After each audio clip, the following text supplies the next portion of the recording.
Hello and welcome everyone, I'm Joshino and today I'll be your guide as we look at the 5 best fan champion concepts submitted by you, the viewers. Be sure to let me know your favourites as I show these awesome concepts off in the comments section below. And if you want to submit your own, there's an email and a template if you need help in the description too. I'm also changing it up a little bit. Before I did a 1st to 5th place, now I'll just present the top 5 in no particular order. For the winners, I'm going to see if hi-rez will be willing to give small amounts of crystals as prizes. If not, I'll be using the skins from the patches, although that is a bit awkward. Without further ado, let's move on to the first concept, and that is Yuria, the Wisp Weaver, a Paladins concept by Alexis Paflum. I think I've pronounced her name right there.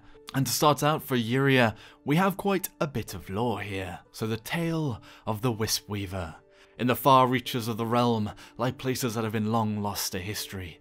These regions host many myths and secrets that are best left in their seclusion. But one such place, far removed from civilization, heralds the harbingers of destiny. For greater than eons, the Wispwood has served as a bridge between mortality and the wisdom beyond life. There lies a temple of an ancient past, where a race known as the Aurivar communes with the Wisps, primordial entities as old as time itself.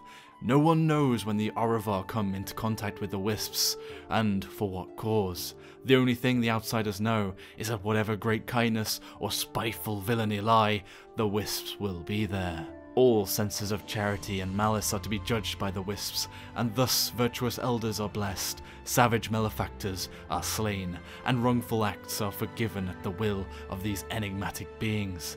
Those who have earned their prosperity are graced by the tranquil Wisp Ryalas to be granted eternal peace of mind, whilst those who have taken the path to evil are haunted by the malevolent Wisp Zyret to meet their end. No matter the resolution, they are all visited by these wisps at the arrival of a mysterious hooded figure, the Arrow of Destiny, the Harbinger of Fate, the Weaver of Wisps. Wherever she appears, tyrants fall, nations are liberated, and prophecies are fulfilled. The true motives of the Wisp Weaver and the divine entities she serves are forever a mystery, but nonetheless, those who have witnessed her are changed forever. As the battle for power escalates across the realm, at the charge of its greatest champions, the Wisps have called upon the Arrow once more to equalize the tides of conflict and leave harmony in her wake. In the call for vengeance, Yuria has answered. An awesome bit of writing there if I don't say. Going over the design of Yuria, she actually looks quite a bit Miyazakian or Ghiblian, I don't know how I'd say that, sort of the mash between nature and humanity, and in an anime-esque style. She looks actually like she fit into the Princess Mononoke film, but all in all, wow. This concept art is epic, folks. Anyway, let's move on to her. She's got 2,400 health, which is relatively standard for support for now, until they're nerfed. Her main attack is the Bow of Destinies. Draws back an arrow and releases it for up to 750 damage every 1.4 seconds. Now it's like a weaker version of Charlene's bow, but that's interesting to have that on a support. Next up, the alternate fire is Vengeance Arrow. This does area damage. What it does is it replaces your arrow with a Vengeance Arrow which explodes on contact. Its effects are, it heals allies for up to 800 and deals up to 500 damage to enemies, and causes enemies hit to be unable to heal for 2 seconds, although they've given extended information on this one in that it's got a 20 unit explosion radius, which is not very big at all, and the damage, healing and debuff duration are smaller if you don't charge up the arrow fully. So imagine like Charlene pulling back the bow. In the same way here, if you don't pull back this Vengeance Arrow all the way, the effect will be lowered. And they say here there's a minimum of 50% effect on all of these. It also has a 12-second cooldown, so that's pretty hefty. Next up is the Escape, the Ethereal Leap. Leap in the direction you're moving, take 50% reduced damage for 1.5 seconds. And this has a cooldown of 10 seconds. Next up, we have Wisps of the Equilibrium. Direct damage, it sends out either Tranquil Wisp to an ally or Malevolent Wisp to an enemy. The Tranquil Wisp heals for 360 per second for 10 seconds, and the Malevolent Wisp deals 100 damage per second and slows the target for 20% for 6 seconds. If their targets are hit by the Vengeance Arrow, their effects are doubled in strength for 2 seconds. So with this ability, both the Wisps are separate, the offensive and defensive one, and you can only use it on one ally and one enemy at a time. They've given it 100 unit casting range. Again, this isn't that far, to be honest. And the wisps start off on your bow if you've come out of spawn, or the wisps have run out of their effective time. And each of them have a separate cooldown, so Tranquil has 3 seconds and Malevolent has 8 seconds. Tranquil's kind of like a buffed up version of Genos healing, but you can only use it on one person. And obviously you can buff that up with the Vengeance Arrow as well to give out a higher healing potential. She also says that the Malevolent Wisp duration is affected by resilience and has a minimum duration of 3 seconds. Finally, the ultimate is Spirit Shroud. Creates a magical barrier around you after a 0.8 second delay, which blocks enemy attacks from the outside, and enemies inside are crippled and take 250 damage per second, whilst allies inside heal for 30% of the damage they deal, which lasts for 5 seconds. The ulti line would be, "I will weave our destiny." All in all, I think this is a relatively well balanced kit here. She has quite a low damage potential just on her normal attacks, but can buff it up with her other abilities. Okay, let's move on to the legendary cards. I think I'll leave the cards out for the essence of time. They give some interesting ways to play as well if you want to have a look at those whilst I go through the legendary cards. So first up is Absolution. Vengeance Arrow grants allies crowd control immunity for 2 seconds and has a 3-second reduced cooldown, and doubles the wisp effects for additional 1 second. This is quite an interesting way to buff up your Vengeance Arrow, and because it has a massive cooldown, it gives you the opportunity to use it more, and isn't too overpowered because it still has a pretty hefty cooldown, and it's interesting how it reacts to the wisps. Next up is Benefaction. The Tranquil Wisp heals in an area around its target and grants 25% movement speed. This one's a bit like Sarah's healing legendary card, where you can also heal people in an area. It gives her more effective healing across the team, I guess. It's an option to just specialize in just healing. Next up is Fateful Hunters. The Malevolent Wisp reveals its target has a 3-second cooldown, and its target takes 15% additional damage. This is just buffing up the Malevolent Wisp. It's an interesting one if you want to be a little bit more aggressive, and also buffs up your allies doing damage to them and can point them out in sort of the way Hunter's Mark and Tyro does. You sort of want to point that out and try and burst down that certain champion. Next up, and probably the most interesting, is Vengeful Spirits. If the Tranquil Wisp's target would die, then instead become damage immune and die 3 seconds afterwards. So it's like the Grok's Ghost Walk legendary card, where they have a chance to survive. Although I think this would probably need an inbuilt cooldown for how often you use it perhaps. But this is interesting again on the support side, and always making sure that your equilibrium is up on something that is very low. All in all, this is an amazing concept. It's relatively balanced with the kit, and the concept is awesome. It's also got a tail, folks, for all those pip mains. I can honestly see this fitting into the game very easily. Next up, we have Stephen A. Stockwood with the title The Trapper. So a little bit of their lore. They're a member of a group of magical scientists called the Arcane Artists, based in a carved out rock castle of the Hall. They were using their magical knowledge primarily to create technology based on magic runes and crystals. Their inventions and magic antagonized the magistrate. He gave some more style points, so he uses hair gel because of static electricity he works with. His hair would go mad without it. It's an interesting little touch there. Plus he wears a special non-conducting boots and t-shirt, but they don't work very well though. I think that's pretty funny. So they're a damage champion with 2,400 health, and let's move on to their abilities. First up, Lightning Brace is their main attack. Direct damage, every 0.8 seconds, fires a lightning orb that sticks to obstacles and deals 400 damage to the first enemy that comes close to it. The orb can be destroyed, and only 6 orbs can exist at a time, with a 6 ammo count. The first ability is Electric Ward. Its direct damage has 3 charges. Each charge places a 1000 health kernel that connects to other kernels with electric line. Enemies that pass through the electric line suffers 600 damage and becomes immune for line damage for 0.5 seconds. Each charge has a 12-second cooldown. So basically you put down these poles, and along them you'll create like a wall of electricity that does damage when you go through them. Think like with Barrack's wall, but instead of giving the speed, it does damage. Next up is Grounding Gear. This is direct damage as well. It places a mechanism that deals 500 damage to any enemy mid-air in a great radius, and also pulls them down to the ground once per every 0.8 seconds. It has 1,500 health, the deployable, and has a 16-second cooldown, which is a pretty big cooldown right there. The next ability is Repulsor Gear. It places a mechanism that deals 500 damage to any enemy close to it, pushing them back with great force once per 0.8 seconds.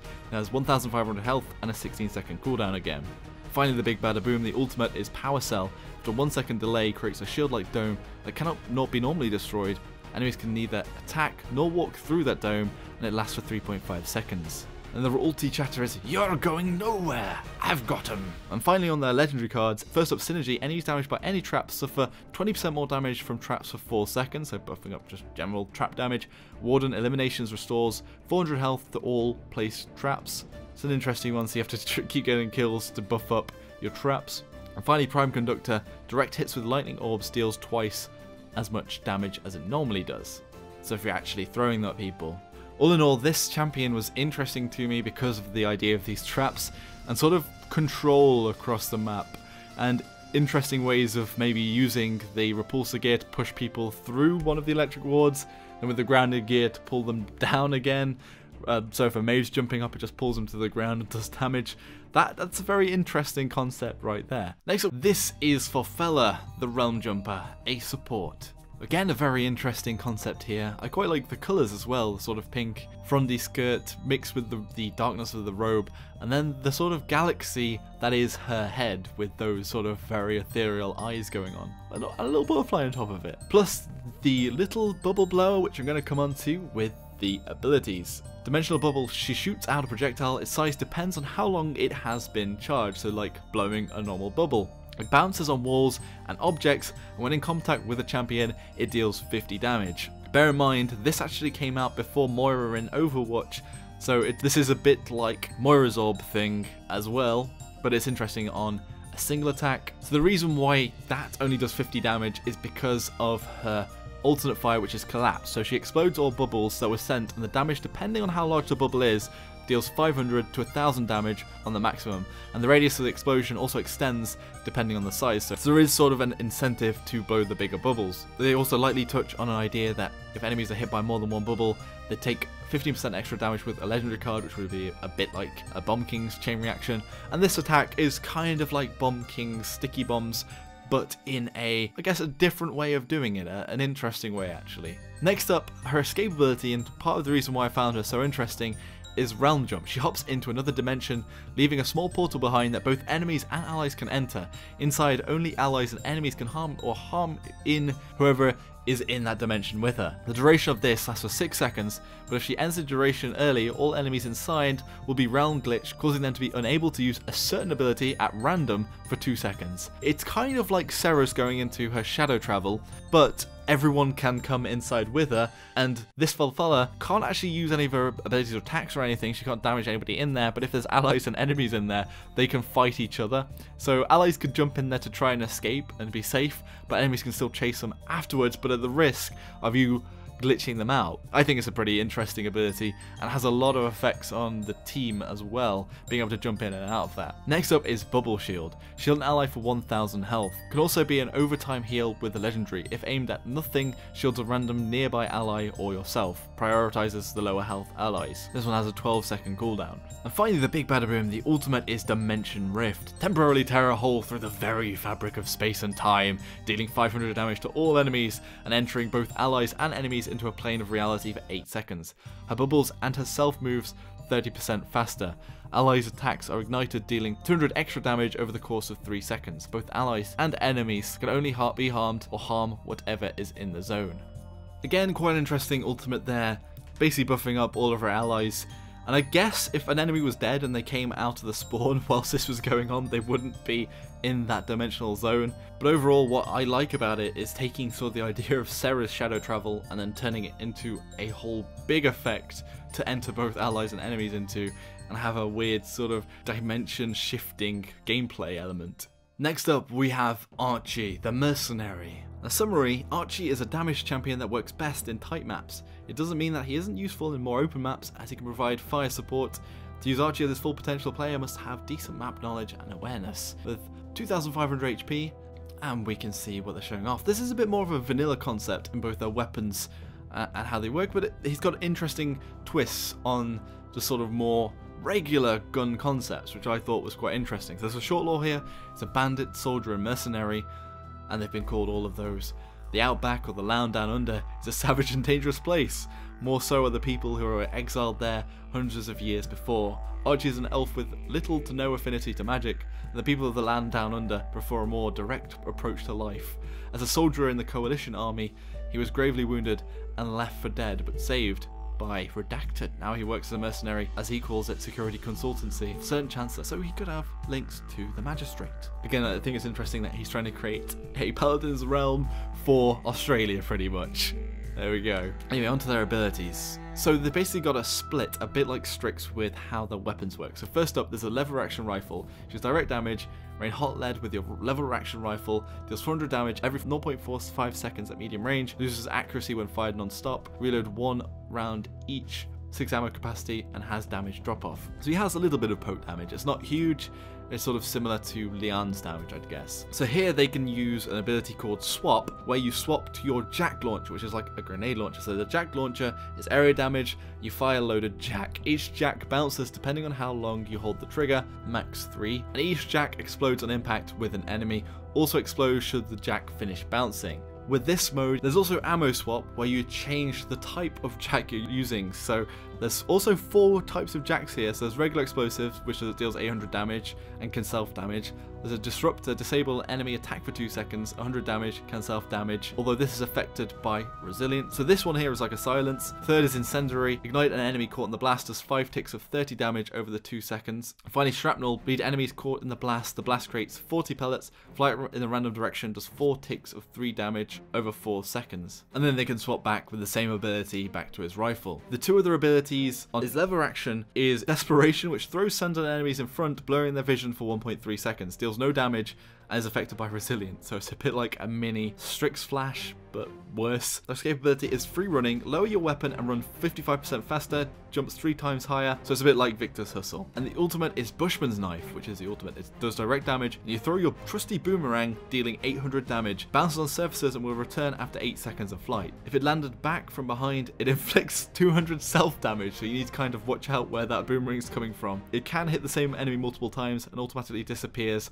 should you die. Again, a very Australian concept here with the boomerang.